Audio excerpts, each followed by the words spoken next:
Vamos orar mais uma vez?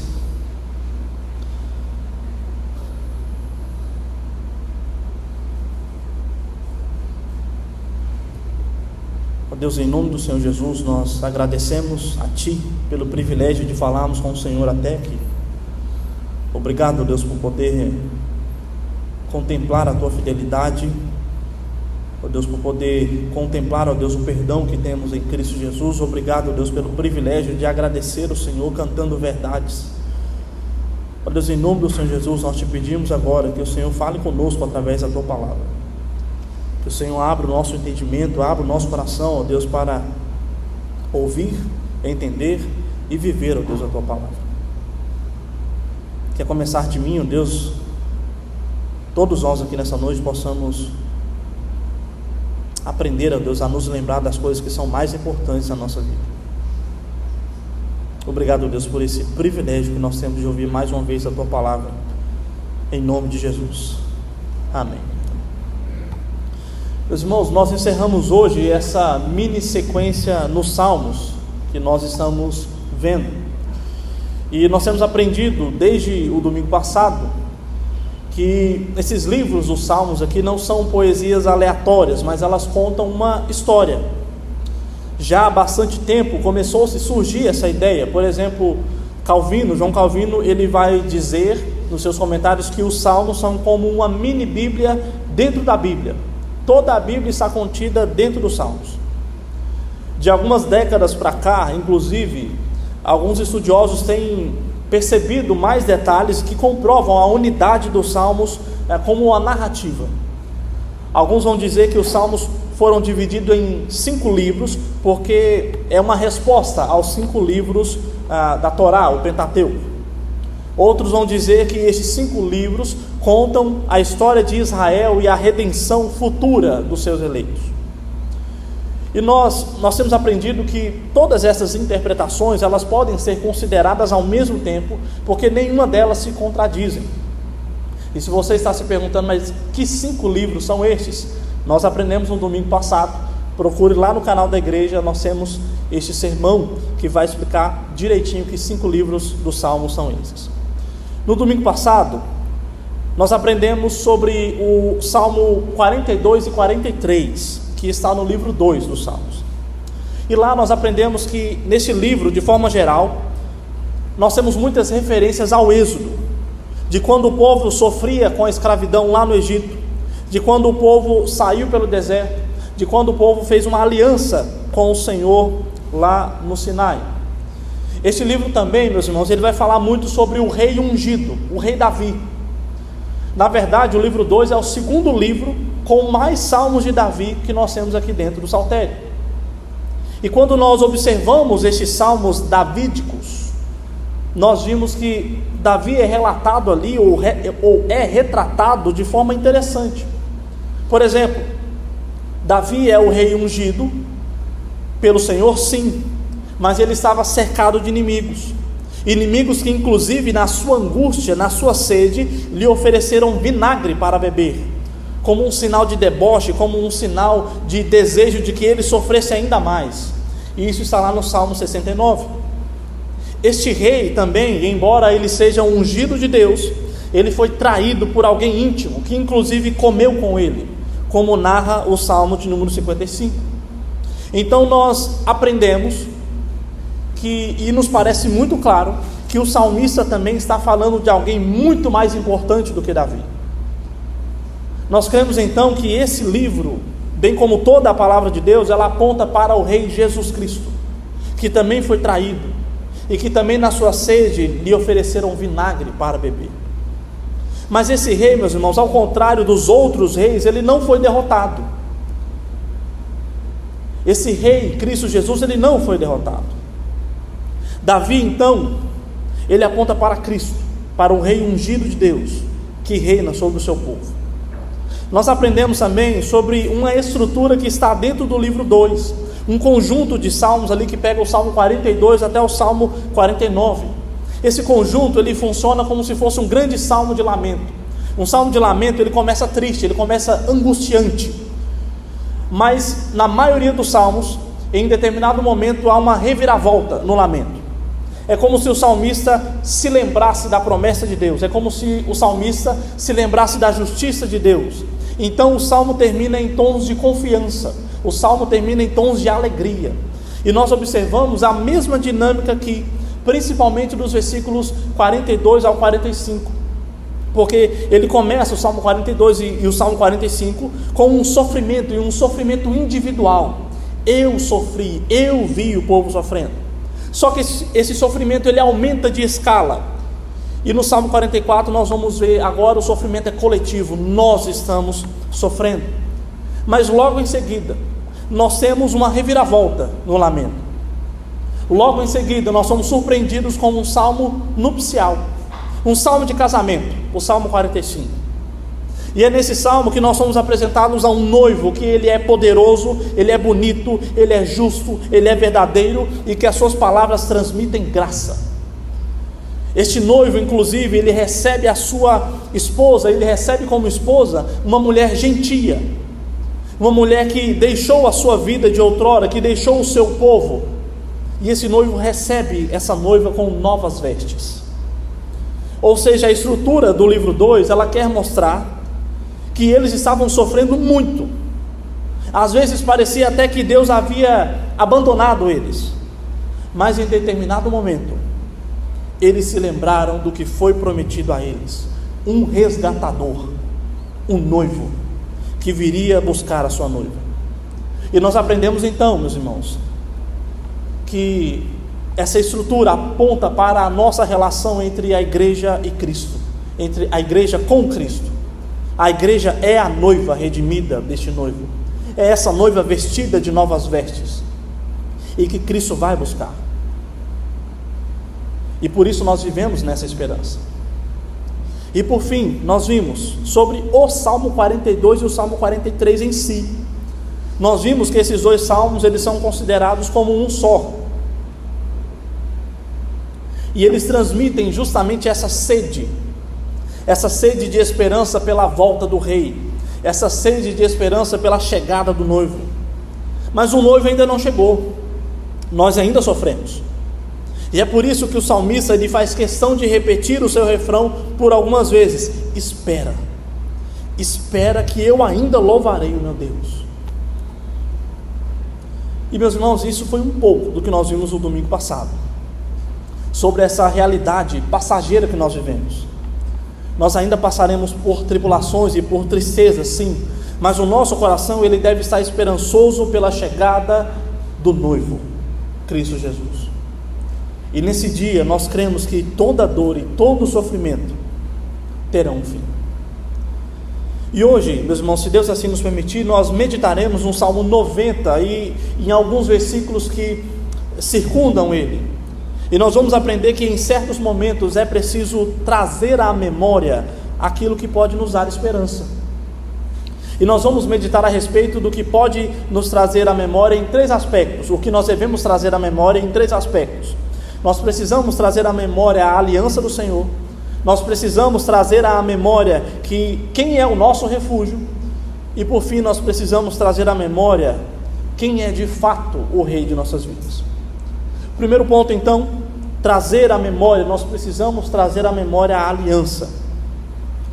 Você que já leu aí Lamentações, ou ouviu pregações em Lamentações, você já deve ter percebido a referência que eu acabei de fazer ao texto de Lamentações, capítulo 3, versículo 21.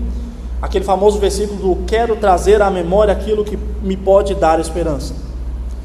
Acontece, meus irmãos, que para você entender esse versículo de Lamentações, por exemplo, e para você entender o Salmo 90, você precisa entender um pouco do contexto do livro 3, que nós lemos no Salmo 89, e do livro 4 que nós estamos aqui. Veja bem, no livro 3, ele começa lá com o Salmo 73 e vai até o Salmo 89, e ele talvez seja o livro que expressa mais sofrimento de todo o saltério. Na verdade, ele é chamado por alguns estudiosos de o livro da devastação. É no livro 3 que o salmista transmite toda a devastação de um povo que sofreu e que está escravizado no reino babilônico. Perceba, o livro 2 que nós já vimos, o povo está sofrendo, mas eles ainda possuem a esperança de encontrar o seu rei. eles ainda possuem a esperança de encontrar o rei, a linhagem de Davi, o noivo. Mas no livro 3 não. No livro 3 o trono de Davi virou pó. E isso é representado pelo versículo 3 do Salmo 89 que nós lemos. Um salmo antes do que nós lemos aqui, o Salmo 90, né? Versículo 3, na verdade o versículo 38 e 39 do versículo 89 do Salmo 89 diz assim: Tu, porém, o repudiaste e o rejeitaste, e te indignaste com o teu ungido, quebraste a aliança com o teu servo, profanaste a sua coroa, jogando-a no chão. Versículo 38 e 39 do Salmo 89. O que o salmista está dizendo aqui? O Senhor mesmo pegou o trono, pegou a coroa e jogou no pó da terra, destruiu o trono de Davi. E por que o salmista está dizendo essas coisas? Acontece, meus irmãos, que Deus já havia mandado mensagens ao povo, através do profeta Isaías, através do profeta Jeremias, que o povo estava irado, que Deus estava irado com o povo. Deus estava irado com toda a idolatria do povo. Mas o povo não se arrependeu, pelo contrário. Então, no ano de 1597, Nabucodonosor invade pela segunda vez o reino de Judá. E é nessa ocasião que ele leva como escravo o rei Joaquim. E ele coloca no lugar do rei Joaquim, para ser um rei vassalo, o tio dele, Zedequias. E isso, meus irmãos, foi a morte da dinastia davídica do trono. O último descendente de Davi, na linha sucessória do trono, foi levado como escravo para a Babilônia. A linhagem real acabou ali. Mas alguns poderiam pensar o seguinte: mas pelo menos o tio do rei está no trono. Não é o ideal, mas pelo menos o trono ainda está de pé, não é? Então, não por muito tempo. 11 anos depois, no ano de 1586 a.C., Nabucodonosor invade pela terceira vez Judá. E dessa vez ele destrói tudo. Ele destrói as muralhas, ele destrói o templo e por fim ele destrói o trono de Israel. Já não há mais rei nenhum em Israel. O povo agora então não tem mais nada com que se apegar. O povo que se apegava tanto ao templo, dizendo: templo do Senhor, jamais nós seremos destruídos, porque Deus não vai deixar que o templo seja destruído.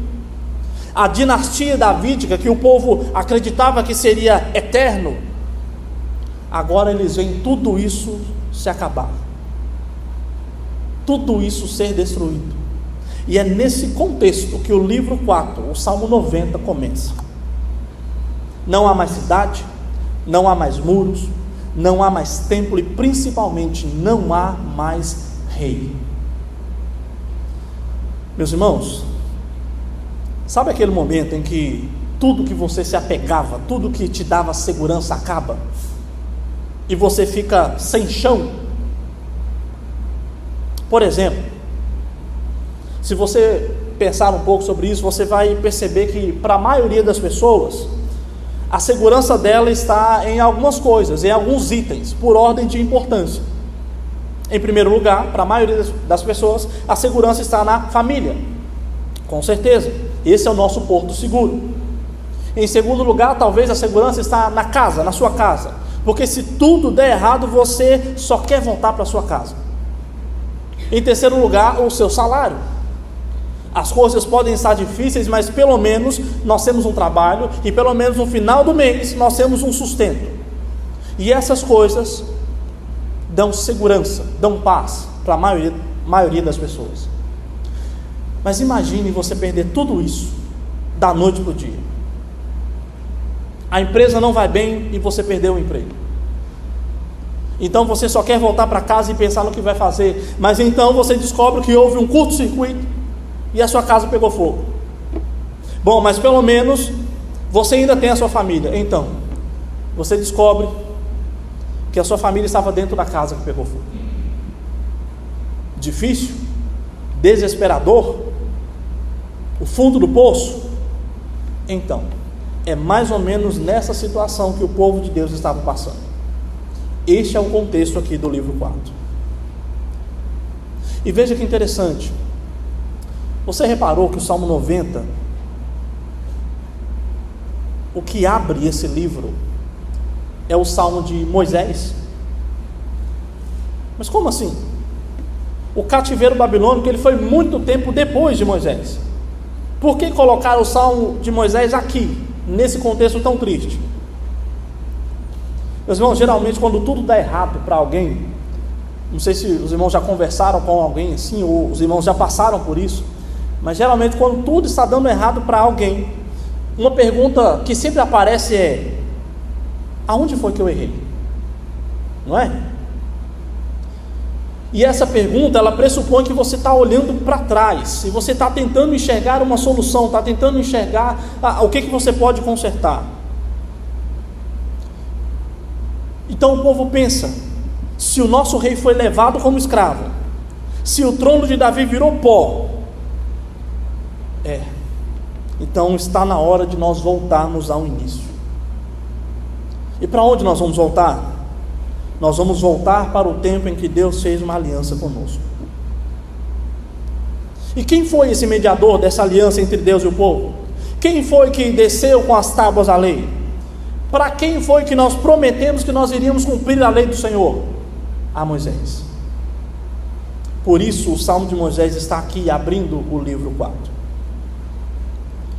E eu não sei se você percebeu, mas esse Salmo 90, ele é um salmo de pedido de perdão a Deus. Talvez o ápice dele seja o versículo 13: volta-te, Senhor, até quando estarás indignado? Tem compaixão dos teus servos. Possivelmente esse pedido de desculpas, de perdão ao Senhor aqui, meus irmãos, ele está fazendo referência a quando o povo fez um bezerro de ouro lá no deserto. Inclusive um documento antigo chamado Targum, ele coloca o título desse salmo como uma oração do profeta Moisés quando Israel pecou no deserto. Meus irmãos, aqui é como se o povo olhasse para o Senhor e dissesse: o trono que nós pensávamos que seria eterno, não é, porque nós pecamos contra o Senhor. Mas o Senhor fez uma aliança conosco no Monte Sinai.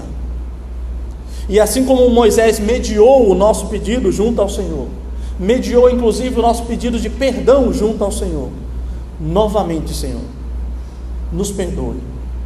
Lembra do teu servo Moisés, lembra da aliança que o Senhor fez conosco e tenha misericórdia de nós. O povo, ele quer se lembrar, eles querem voltar àquele relacionamento que eles tinham com Deus antes, lá no Monte Sinai, a partir do Monte Sinai. Mais ou menos como nós cantamos aqui, não é? Quero voltar ao início de tudo, encontrar-me contigo, Senhor. Esse é o sentimento aqui do povo.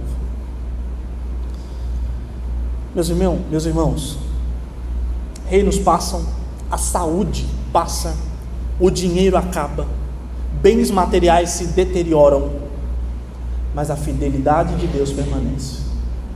A fidelidade de Deus permanece.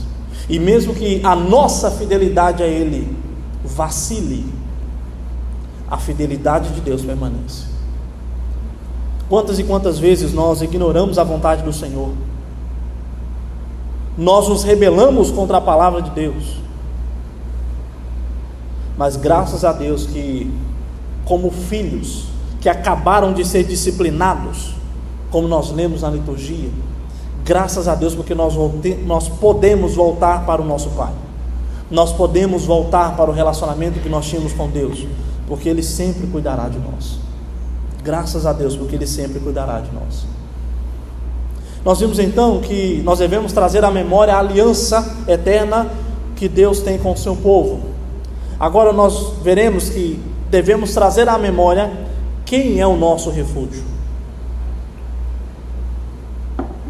Entendemos então que o que ressoou para o povo aqui foi olhar para trás, para Moisés lá no Monte Sinai pedindo perdão a Deus. Mas por que o povo resolveu olhar para Deus? Veja, é muito comum, principalmente pastores e liderança, é muito comum de ver isso, quando alguns cristãos são confrontados com os seus pecados, é muito comum o cristão se revoltar, procurar culpados e até mesmo se afastar do Senhor. Mas aqui o movimento é diferente. Eles não se revoltam, eles se voltam para o Senhor. Eles se voltam, as suas memórias, para Deus e a aliança. Por quê? Por quê? Para entendermos isso, eu preciso apresentar aos irmãos um outro conjunto de salmos que está aqui dentro do livro 4. Nos salmos 90, que nós lemos, 90, 91, 92 e 94, nós temos uma certa ideia que se repete o tempo todo.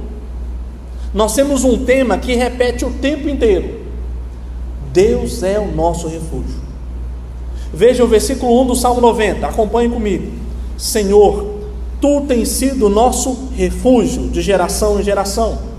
Agora vá para o versículo 2, o Salmo 91, está logo à frente aí, versículo 2. Diz ao Senhor: Tu és o meu refúgio e a minha fortaleza, o meu Deus em quem confio. Agora, por favor, no Salmo 92, versículo 15. Salmo 92, versículo 15.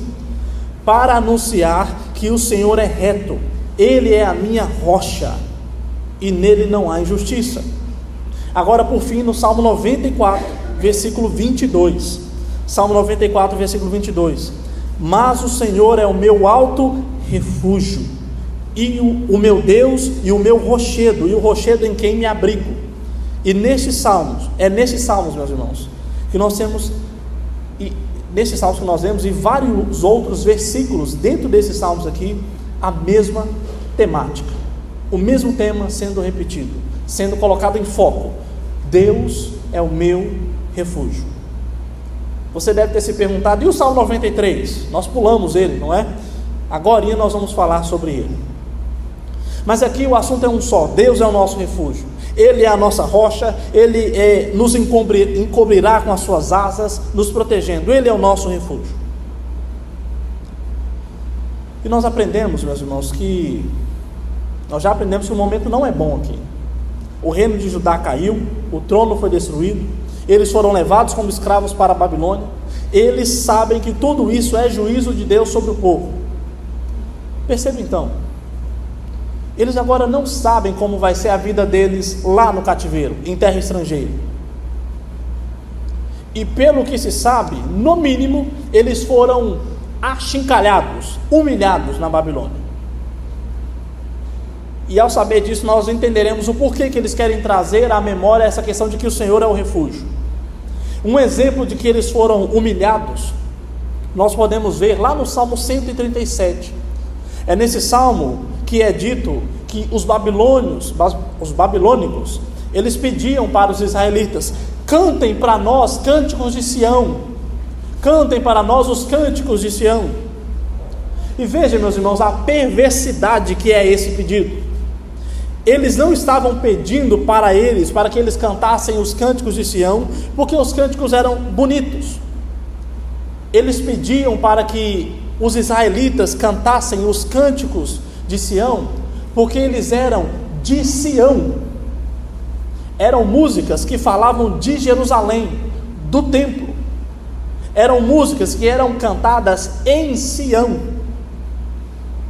Seria como se os soldados pedissem ao povo o seguinte: olha, canta aquela música lá: e os povos virão e virão a Sião aprender sua lei, pois a sua justiça governará. O problema é, como que nós vamos cantar música sobre Sião?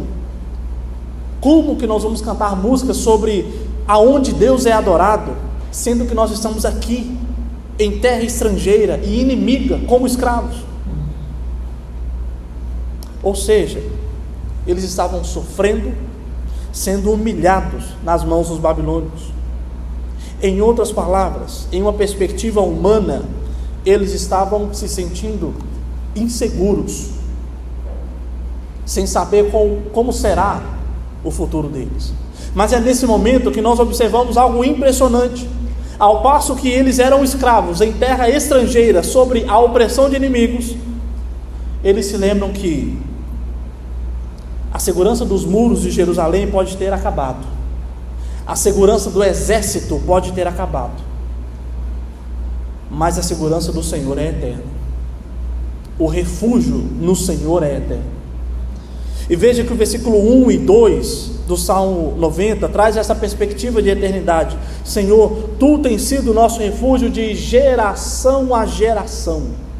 E antes que os montes nascessem e se formassem a terra e o mundo, de eternidade a eternidade Tu és Deus. O salmista faz questão de repetir esses termos, geração em geração, eternidade em eternidade, justamente para trazer essa segurança de que as coisas terrenas passam, a dificuldade passa, o sofrimento, a humilhação passa, mas o refúgio e a segurança que nós temos em Deus, ela nunca acaba, ela não passa. E meus irmãos, isso pode ser bonito de ouvir, não é? Dá vontade assim, de soltar um glória a Deus, né? O Senhor é o nosso refúgio. Aliás, nós cantamos aqui: consolo, abrigo, força e refúgio é o Senhor. Isso pode ser lindo, meus irmãos, e verdadeiro, mas isso é uma das lições mais difíceis que nós temos para aprender. Entender que o Senhor é o nosso refúgio, essa é uma das lições mais difíceis que nós temos que aprender, por um simples motivo. Porque muita gente acha que ter o Senhor como refúgio é ser protegido de qualquer problema. A questão é que refúgio no Senhor não significa ausência de sofrimento. Ter o nosso Deus como refúgio significa que mesmo no sofrimento, mesmo nas dificuldades, nós já temos o que é mais importante. Nós já somos em Cristo quem nós somos de verdade. Ter o Senhor como nosso refúgio e segurança, meus irmãos, significa que mesmo em meio às dificuldades, nós não deixamos de ser povo de Deus. E mesmo se a morte vier, isso ainda é lucro. Isso é lucro, como Paulo vai dizer em Filipenses. Você sabe o que significa ter o Senhor como refúgio de verdade? Você realmente sabe do que isso significa? Quando as coisas não estão bem, por exemplo, quando os seus planos não estão dando certo, seu plano de vida, seu plano de carreira, seu plano estudantil, seu plano profissional não está dando certo, a vida que você planejou ter não está dando certo, o que você faz? Procura colocar a culpa nos outros?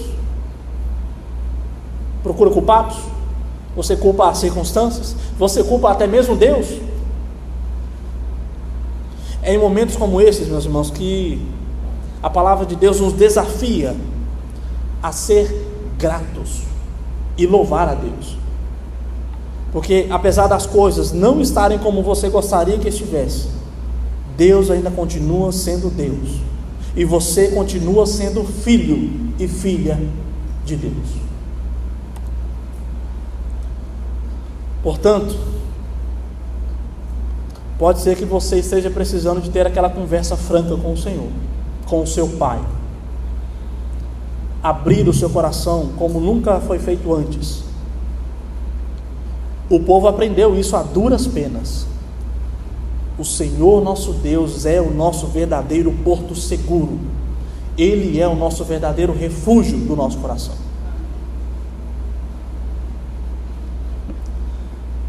Vimos até aqui então, meus irmãos,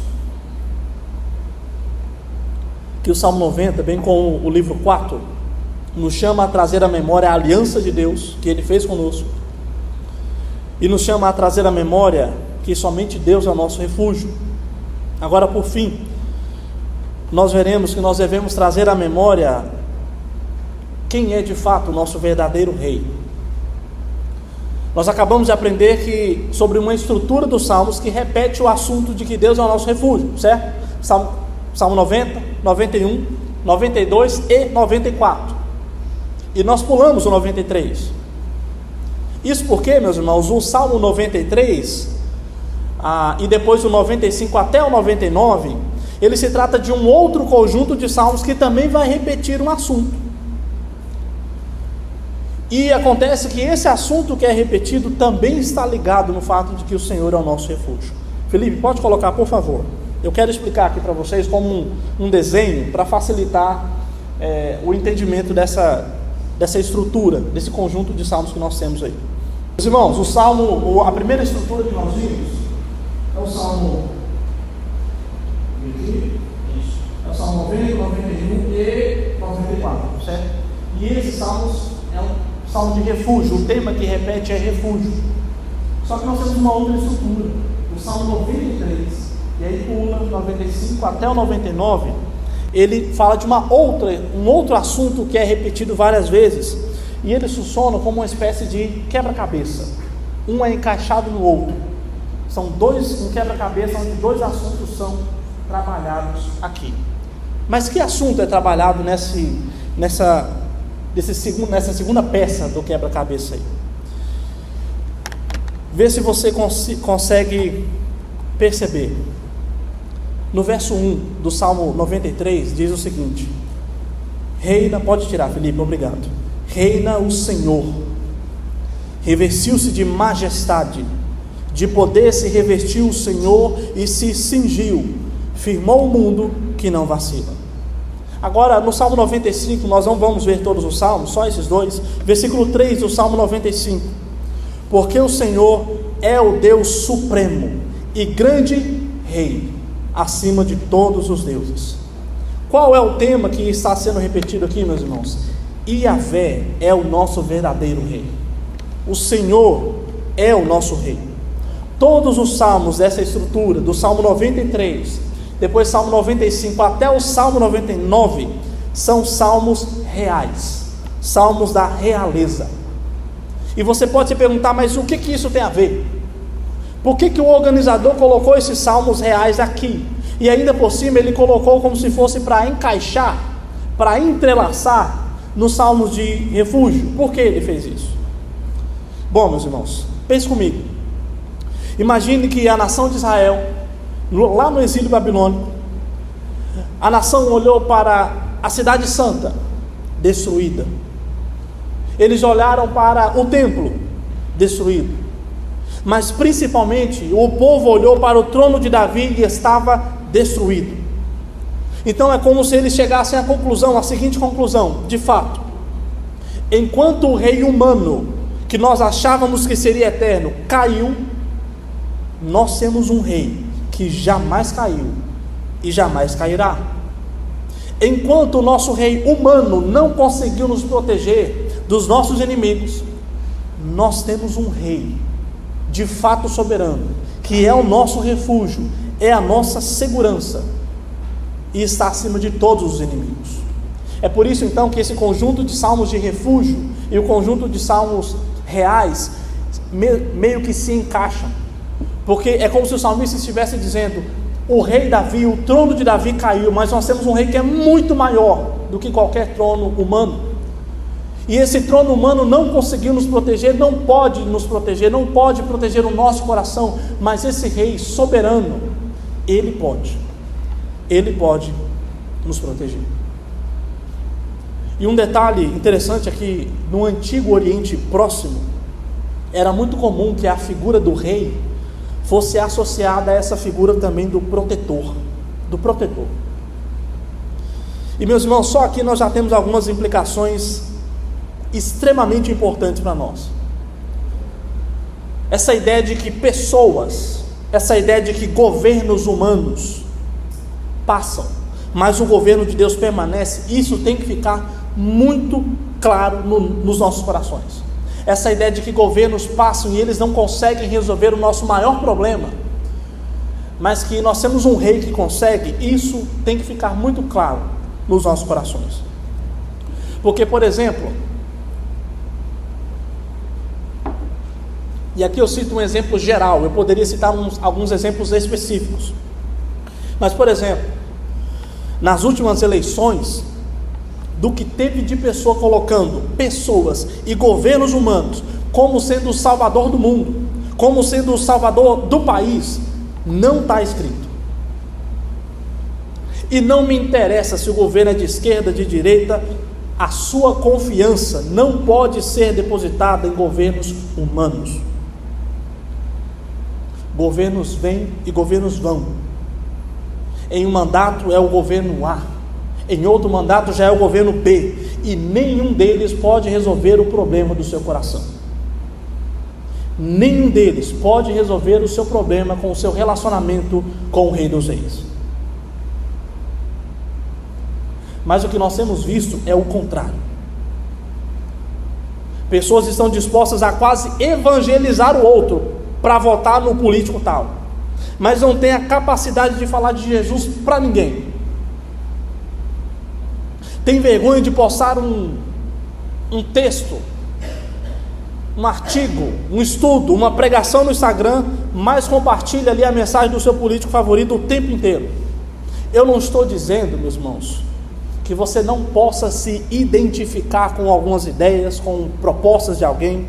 Se você entende que fulano é menos ruim, fique à vontade. Não é essa a questão. Mas o que dói é ver pessoas, é ver cristãos depositando toda a sua esperança em homens, em governos humanos, mas sequer consegue confiar plenamente no governo de Deus. Nós somos chamados, meus irmãos, a olhar para o exemplo de Israel aqui no Antigo Testamento. Vejam que eles passaram até entender que o rei de verdade, que quem está no controle de verdade não é o trono de Davi, não é o rei da Babilônia, não é o rei persa que depois iria conquistar a Babilônia. Reis se levantam, reis caem. Quem está, meus irmãos, no alto e sublime trono, como o profeta Isaías viu, quem está num alto e sublime trono, carregado por seres celestiais, como o profeta Ezequiel viu, é Deus e não o homem. Ele sim governa por toda a eternidade. E nós precisamos nos atentar para essas coisas, meus irmãos. O interessante é que esse livro 4, ele é chamado pelo Dr. Palmer Robertson de livro da maturidade. Maturidade. É aqui que o povo parece que reavalia sua fé.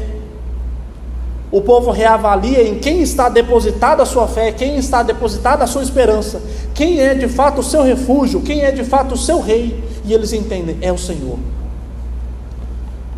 É o Senhor que permanece, é o Senhor que a sua misericórdia permanece, é o Senhor que é o nosso refúgio, é o Senhor que é o nosso rei. O nosso desafio, meus irmãos, o desafio da nossa congregação aqui é de amadurecer na fé também. É de amadurecer na fé. No final das contas, quem é que governa a sua vida? É você mesmo? Em qual governo você tem depositado a sua esperança? O melhor governo do universo, o melhor governo de nossas vidas é o Senhor, é o governo do Senhor, é o Rei da Glória, é o Rei dos Reis, como nós cantamos aqui. Partindo aqui, meus irmãos, para a conclusão e também algumas aplicações. Nós aprendemos então que o Salmo 90, ele faz parte do livro 4, e ele nos ensina a lembrar da aliança que Deus fez conosco. Ele nos ensina a lembrar de que somente Deus é o nosso refúgio. E por fim, ele nos ensina que a nossa esperança, que a esperança da nossa salvação, ela deve ser depositada somente no verdadeiro Rei. Quem está governando de verdade? O Deus Todo-Poderoso. Mas o que isso deve impactar na sua vida? O que você deve sair e ir embora para casa pensando? Ultimamente a sociedade tem tentado ensinar que você é o que você tem. Você é definido pelas suas conquistas, você é definido pelas suas vitórias. Não seja enganado por isso. Porque se você é definido pelo que você tem, se você é definido pelas suas conquistas, pelo seu sucesso, o que será de você se porventura você perder todas essas coisas? Você não é definido pelo que você tem. Você não é definido pelas suas conquistas. Você é definido por fazer parte de uma aliança com Deus. Você é definido por ser filho de Deus, povo de Deus. Sendo assim, se você perdeu, por exemplo, aquela oportunidade que você tanto queria, lembre-se de que Deus te amou tanto e que você não deixou de ser filho por causa disso.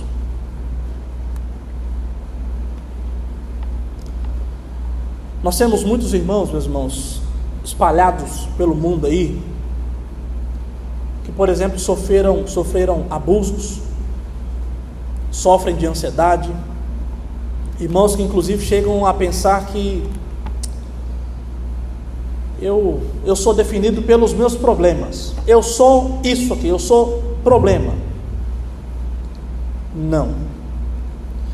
Deus, desde a fundação do mundo, te amou e estabeleceu com você uma aliança,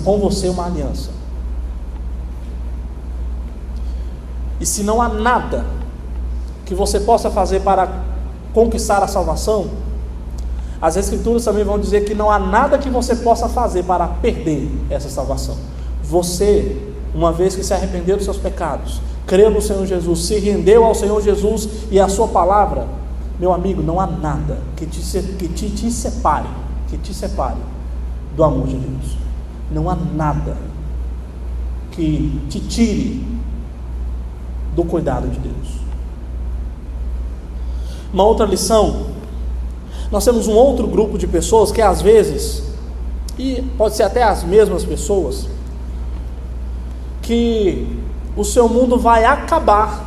Esse outro grupo de pessoas, o mundo vai acabar se ela perder os seus bens, se ela perder o seu prestígio, se ela perder o seu status, se ela perder até o celular. Tem gente que o mundo vai acabar. Tem muito jovem adolescente por aí que, se eles perderem o celular, o sinal da internet, meus irmãos, tem ataque de pânico. A segurança de muitos está apenas no que se vê, está apenas no que se tem. Isso nos lembra aquela história que Jesus contou sobre um homem que tinha uma colheita farta, uma colheita grandiosa. Então ele resolveu construir celeiros ainda maiores e ia juntar tudo o que ele tinha, tudo o que ele colheu. Mas um versículo que me chama a atenção é quando ele diz o seguinte: então direi à minha alma, você tem em depósitos muito bens, você tem em depósito muitos bens para muitos anos, descanse, coma, beba, aproveite a vida. E ele diz isso para a sua alma, para o seu coração. Ele diz para a sua alma: está tudo bem, você está seguro, os seus celeiros estão cheios, você tem seu salário, você tem seus bens, você tem seus projetos de vida, e está tudo bem. Mas o Senhor então fala deste homem, e o Senhor responde: louco, esta noite lhe pedirão a sua alma. Se a sua segurança está mais nas coisas deste mundo, e você não se preocupa com a sua vida com Deus, isso é loucura. Isso é loucura. Portanto, se volte para o Senhor o quanto antes. Por fim, meus irmãos, eu mencionei que às vezes as pessoas colocam políticos, como sendo os verdadeiros salvadores, como sendo os verdadeiros senhores da nossa vida. Mas às vezes, o pior senhor que nos impede de olhar para o verdadeiro rei somos nós mesmos.